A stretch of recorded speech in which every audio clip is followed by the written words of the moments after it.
నమస్తే, welcome to BCN news. నేను విజయలక్ష్మి. ముందుగా ముఖ్యాంశాలు. విద్యార్థుల అభివృద్ధికి మెగా పేరెంట్స్ టీచర్స్ మీటింగ్ ఉపయోగం. కర్నూలు సమావేశంలో స్పష్టం చేసిన మంత్రి భరత్.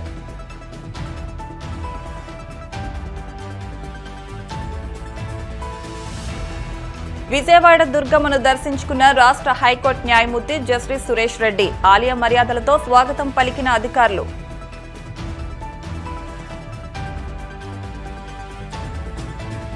పల్నాడు జిల్లా బ్రాహ్మణపల్లిలో చెట్టుని ఢీకొట్టిన కారు. 4 అక్కడికక్కడే మృతి, మరో 4కి తీవ్ర గాయాలు.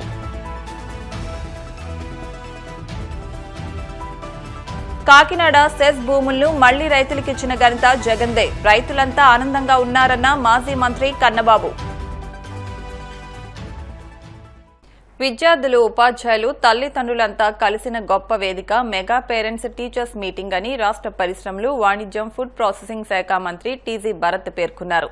కర్నూలు నగరంలోని ఏ క్యాంప్ ఇందిరాగాంధీ మెమోరియల్ హైస్కూల్లో నిర్వహించిన మెగా పేరెంట్స్ టీచర్స్ మీటింగ్ లో మంత్రి భరత్ పాల్గొన్నారు. ఈ సందర్భంగా ఆయన మాట్లాడుతూ విద్యార్థులు, ఉపాధ్యాయులు, తల్లిదండ్రులు, పూర్వ విద్యార్థులంతా కలిసి సమావేశమవడం ద్వారా ఎంతో ఉపయోగం ఉంటుందన్నారు. ఈ సమావేశం ద్వారా పాఠశాల సమస్యలు తెలుస్తాయని, పిల్లలు ఎలా చదువుతున్నారో తల్లిదండ్రులకు తెలుస్తుందన్నారు. రాష్ట్ర విద్య, ఐటీ, ఎలక్ట్రానిక్స్ శాఖల మంత్రి నారా లోకేష్ ఆలోచన మేరకు రాష్ట్ర వ్యాప్తంగా ఈ కార్యక్రమం చేపట్టినట్టు తెలిపారు. విద్యార్థులు చదువుతో పాటు అన్ని రంగాలపై అవగాహన పెంచుకోవాలన్నారు. పేరెంట్స్ కమిటీలు ఏర్పాటు చేసుకుని స్కూల్లో విద్యార్థుల చదువుతో పాటు మౌలిక సదుపాయాలు, సమస్యల గురించి మాట్లాడి పరిష్కరించుకోవాలన్నారు. టీచర్స్ మీటింగ్ పెట్టడం జరిగింది. మీ ఇష్యూస్, మీ పాయింట్స్ చెప్పేకి అవకాశం పెద్ద ఎత్తున ఉంటుందమ్మా. టీచర్స్కి ఇక్కడ లేకపోతే ప్రిన్సిపల్కి నోటీస్కి తెచ్చేదానికి అవకాశం ఉంటుంది, ఏదైనా కరెక్ట్ చేసేదానికి అవకాశం ఉంటుంది. సో యూటిలైజ్ చేసుకోవాలా మీరు. ఏదో వచ్చినాము, మాట్లాడినాము, లేదా కలిసినాము అనేది కాకుండా ఈ ప్లాట్ఫామ్ని బాగా యూటిలైజ్ చేసుకోండి. మీ పిల్లలు ఎక్కడ స్ట్రెంగ్త్ ఉన్నారు, ఏది ఉంది, టీచర్కి చెప్పేదానికి అవకాశం ఉంది. స్పోర్ట్స్లో ఉన్నారా ఆ పిల్లవాడు కానీ పాప కానీ, వాళ్ళ స్ట్రెంగ్త్ ఏమి.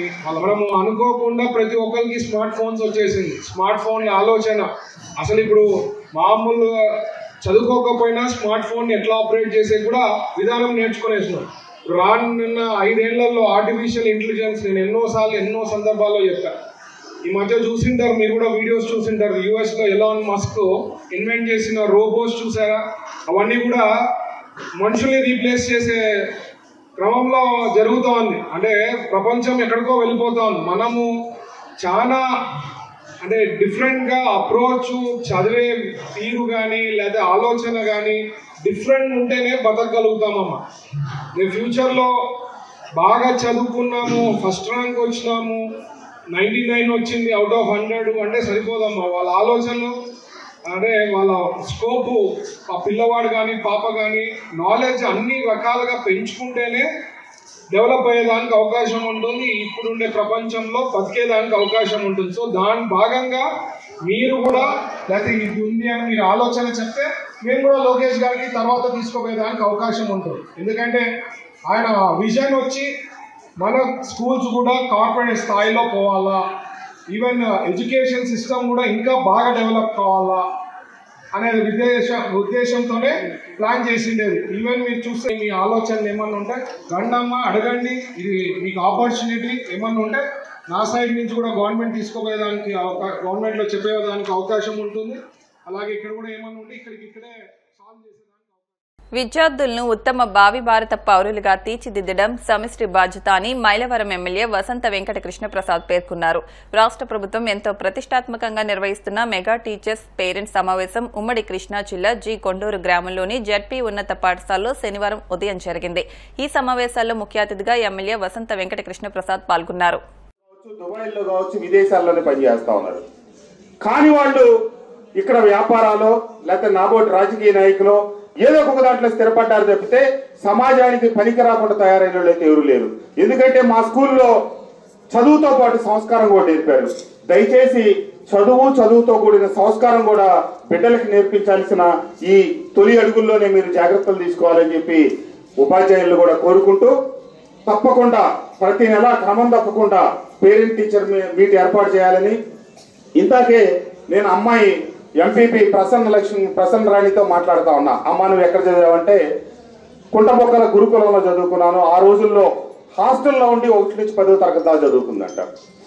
బాగుండేదమ్మా అంటే ఈ రోజులతో పోల్చుకుంటే ఆ రోజులు ఏం బాగుండేవి కావు సార్ అని చెప్తుంది. ఏమమ్మా మీకేంటి ప్రధానమైన ఇబ్బంది అంటే ఉదయం 8 గంటలకు భోజనం పెట్టేవాళ్ళంట, మళ్ళా సాయంత్రం 8 గంటలకే భోజనం పెట్టేవాళ్ళంట, 2 భోజనాలే పెట్టేవాళ్ళంట, మధ్యలో ఏమి పెట్టేవాళ్ళు కాదంట. అట్లా కష్టపడి చదువుకొని ఒక పేద కుటుంబం నుంచి వచ్చిన ఈ రోజు ఎంపీపీ స్థాయికి ఎదిగింది. అట్లాగే ఒక పేద కుటుంబంలో పుట్టిన మన మంజు భార్గవి ఈ గ్రామానికి ప్రథమ పౌరురాలు సర్పంచ్ అయింది. కాబట్టి మీరందరూ మీ బిడ్డలకు చదువుతో పాటు సంస్కారం నేర్పండి. దానివల్ల మీకు భవిష్యత్తులో మంచి కుటుంబాన్ని ఏర్పరచుకునే అవకాశం కలుగుతుంది. అంతేకాదు ఇవాళ రేపు సమాజం జనాభా పెరిగేటప్పటికి చెడు అలవాట్లు, దురలవాట్లు, ఈ రకరకాల బానిసలు అవుతా ఉన్నారనమాట.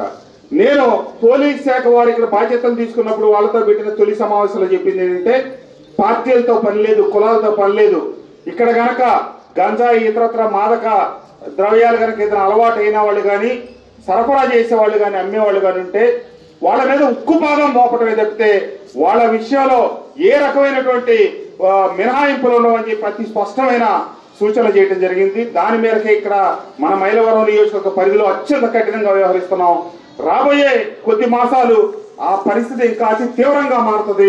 ఈ విషయంలో ప్రజాప్రతినిధులు కానీ ఎవ్వరూ ఏ రకమైనటువంటి రాయబారాలకు కానీ సంప్రదింపులకు కానీ నాతో కావచ్చు పోలీస్ శాఖ వారితో కానీ మాట్లాడేదానికి కూడా ఇంత కూడా అవకాశం అని చెప్పి తెలియజేస్తూ, మీ ఇంట్లో వాతావరణం కూడా ఇందా సిఐ గారు చెప్పారు. తండ్రులు అరే పోయి నువ్వు కొట్టు దగ్గర పోయి సిగరెట్లు తీసుకురా, లేకపోతే తండ్రి స్నేహితులు పిలిచి ఇంట్లో కూర్చోబెట్టాడ మందు పెట్టి తాగుతూ ఉంటే పిల్లలకు డివియేట్ అవుతూ ఉంటారు. కాబట్టి ఆ వాతావరణం బిడ్డలకి దూరంగా ఉంచాలని చెప్పి తల్లిదండ్రులు కోరుకుంటూ, మీ బిడ్డలు ప్రయోజకులు కావాలని ప్రభుత్వం ఆనాడు చంద్రబాబు నాయుడు గారు 2020 విజన్ 2020 అని ఒక ప్రోగ్రాం పెట్టారు. ఆ ప్రోగ్రాం వల్ల ఈరోజు మేము అమెరికా కానీ ఏ దేశానికి వెళ్ళినా కూడా సాఫ్ట్వేర్ పట్ల ఆయన అవగాహన కల్పించి సాఫ్ట్వేర్ రంగాన్ని అభివృద్ధి చేసి ప్రపంచంలో ఈరోజు వెళ్ళి పలు దేశాల్లో భారతీయుల బిడ్డలు, తెలుగు బిడ్డలు ఉన్నతంగా రాణించారంటే ఆ రోజు ఆయన ముందు చూపు కారణం. ఈ రోజు ఆయన ఏం చెప్తున్నారు, 2047 మనం విజన్ 2047 అని చెప్తా ఉంది. ఎందుకంటే 2047కి మన దేశానికి స్వాతంత్రం వచ్చి 100 సంవత్సరాలు పూర్తవుతుంది. కాబట్టి ఇక్కడ నుంచి కొత్త లక్ష్యాలు నిర్దేశించుకుంటే మన బిడ్డలు రాబోయే అవకాశాలను అందిపుచ్చుకుంటారని చెప్పి ఆయన ముందు చూపుతో చాలా కార్యక్రమాలు చేస్తా ఉన్నారు. దాంట్లో భాగంగానే ఈ టీచర్స్ కి, పేరెంట్స్ కి అందరినీ పెట్టి విషయాల పట్ల అవగాహన పెంచుతా ఉన్నారు. తప్పకుండా తల్లిదండ్రులందరూ మంచి విషయాలు అవగాహన చేసుకుంటా బిడ్డల్ని ముందుకు తీసుకెళ్లాలని, రాబోయే అవకాశాలని మనం ప్రపంచ దేశాలతో పోటీ పడటం కాదు, మన దేశంలో ఉన్న మిగతా రాష్ట్రాల 30 రాష్ట్రాలతో మన రాష్ట్రంలో ఉన్న బిడ్డలు ఒక ఊరితో, ఒక నియోజకవర్గంతో, ఇంకొక జిల్లాతో పోటీ పడాల్సిన పరిస్థితి. కాబట్టి ఇటు చదువు, అటు మానసిక వికాసానికి, శారీరక దారుఢ్యానికి వాళ్ళ ఆటలు అన్ని రకాలుగా ప్రోత్సహించి మీ బిడ్డల్ని మంచి దేశ పౌరులుగా తయారు చేయాలని చెప్పి విజయవాడలో కొలువైన దుర్గా మల్లేశ్వర స్వామి దేవస్థానంలోని దుర్గమ్మను రాష్ట్ర హైకోర్టు న్యాయమూర్తి జస్టిస్ కె సురేష్ రెడ్డి దంపతులు దర్శించుకున్నారు. అమ్మవారి దర్శనం నిమిత్తం ఆలయానికి వచ్చిన జస్టిస్ కె సురేష్ రెడ్డిని ఆలయ మర్యాదలతో స్వాగతం పలికారు. ఆలయ ఈవో కెఎస్ రామారావు సమక్షంలో అమ్మవారి పంచహారతుల సేవలో పాల్గొన్నారు. అనంతరం వీరికి ఆలయ వేద పండితులు ఆశీర్వచనం చేయగా ఈవో అమ్మవారి శేషవస్త్రం, ప్రసాదం, చిత్రపటం అందజేశారు. నిత్య జీవితంలో ఎప్పుడు ఏ ప్రమాదం జరుగుతుందో ఎవరూ ఊహించలేరు. నూతనంగా కారు కొనుగోలు చేసి దేవుడి వద్దకు వెళ్లి తిరిగి వస్తుండగా అనంత లోకాలకు చేరుకున్నారు. పల్నాడు జిల్లా పిడుగురాళ్ల మండలం బ్రాహ్మణపల్లిలో ఓ కారు చెట్టును ఢీకొట్టింది. ఈ ప్రమాదంలో 4 అక్కడికక్కడే మృతి చెందగా మరో 4కి తీవ్ర గాయాలయ్యాయి. సమాచారం తెలుసుకున్న పోలీసులు సంఘటనా స్థలానికి చేరుకుని బాధితులను చికిత్స నిమిత్తం పిడుగురాళ్ల ఆసుపత్రికి తరలించారు. తెలంగాణలోని కొండగట్టు ఆంజనేయ స్వామి దర్శనానికి వెళ్లి వస్తుండగా ఈ ప్రమాదం చోటు చేసుకుంది. మృతులు నెల్లూరు జిల్లా కావలి మండలం సిరిపురం వాసులని తూళ్లూరు సురేష్, వనిత, యోగులు, వెంకటేశ్వర్లుగా పోలీసులు గుర్తించారు. ఎమ్మెల్సీ ఓట్ల లెక్కింపు ఈ నెల 9న పారదర్శకంగా సజావుగా జరిగేందుకు అధికారులు సహకరించాలని కాకినాడ జిల్లా జాయింట్ కలెక్టర్ రాహుల్ మీనా అధికారులను కోరారు. కాకినాడ కలెక్టరేట్ విధాన గౌతమి సమావేశ మందిరంలో ఉపాధ్యాయ ఎమ్మెల్సీ ఎన్నికల ఓట్ల లెక్కింపు ప్రక్రియకు సంబంధించిన శిక్షణా కార్యక్రమంలో ఇన్ఛార్జ్ ఏఆర్ఓ రాహుల్ మీనా ఇతర అధికారులు కలిసి హాజరయ్యారు. ఈ శిక్షణా కార్యక్రమంలో ఎమ్మెల్సీ ఓట్ల లెక్కింపు ప్రక్రియలో అనుసరించాల్సిన విధానం, ప్రాథమిక దశ ఓట్ల లెక్కింపు, డీటెయిల్డ్ కౌంటింగ్, రిజెక్టెడ్, డౌట్ఫుల్ ఓట్లు, కౌంటింగ్ ఏజెంట్లు వంటి ఇతర అంశాలపై కౌంటింగ్ అబ్జర్వర్లు, సూపర్వైజర్లు, ఓట్ల లెక్కింపు సిబ్బందికి అవగాహన కల్పించారు. ఈ సందర్భంగా ఆయన మాట్లాడుతూ ఈ నెల 5న ఉభయ గోదావరి జిల్లాల ఉపాధ్యాయ ఎమ్మెల్సీ ఎన్నికల నియోజకవర్గానికి సంబంధించిన పోలింగ్ ప్రక్రియ జరిగిందన్నారు. కోనసీమ తిరుమలగా వర్ధిల్లుతున్న వాడపల్లి వెంకటేశ్వర స్వామి ఆలయంలో ఆదివారం ప్రత్యేక పూజలు నిర్వహించారు. వెంకటేశ్వర స్వామికి మంగళ వాయిద్యాల నడుమ శ్రీ స్వామి అమ్మవార్లకు మేల్కొలుపు సేవను నిర్వహించిన అనంతరం స్వామికి ఐశ్వర్య లక్ష్మి హోమాన్ని జరిపించారు. శ్రీ స్వామివారి అమ్మవార్ల వసంత మండపంలో అష్టోత్తర పూజలు అర్చకులు నిర్వహించగా ప్రత్యేక అలంకరణలో ఉన్న స్వామిని దర్శించుకునే భక్తులు తరించిపోయారు. ఈ మేరకు ఆలయ చైర్మన్ రుద్రరాజు రమేష్ రాజు, ఆలయ కార్యనిర్వహణాధికారి భక్తుల కోసం ప్రత్యేక ఏర్పాట్లు చేశారు. 5 నిమిషాలు అయిపోతుంది, అది కూడా వచ్చేస్తుంది. మళ్ళీ ఎలా ప్రకారం మా టైం కూడా అయిపోతుంది. ఎందువల్ల మేము చెప్పమంటూ ఉన్నానంటే 7 వారాల్లో భాగంగా శనివారం రోజు సుమారు 40-50 వేల మంది వస్తున్నారు. దీంట్లో ఎంత తక్కువ తీసుకున్నా 15 నుంచి 20 వేల మందికి రొటేషన్లో 7 వారాలు అయిపోతుంటాయి. వారందరూ కనుక వల్ల అంచనా కనుక వచ్చేస్తే ఈరోజు కూడా శనివారం అయిపోతుంది కేవలము.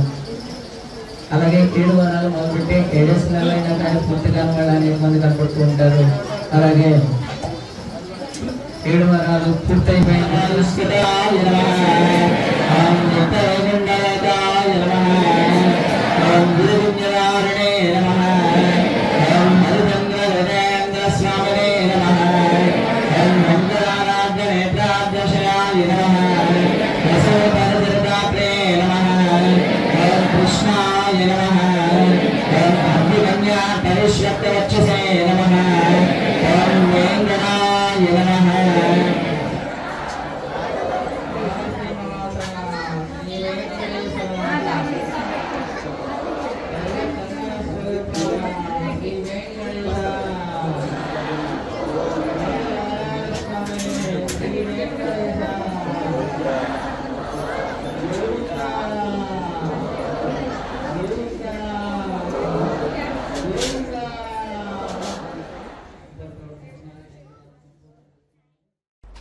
ఇప్పుడు కాసేపు ప్రకటనలు.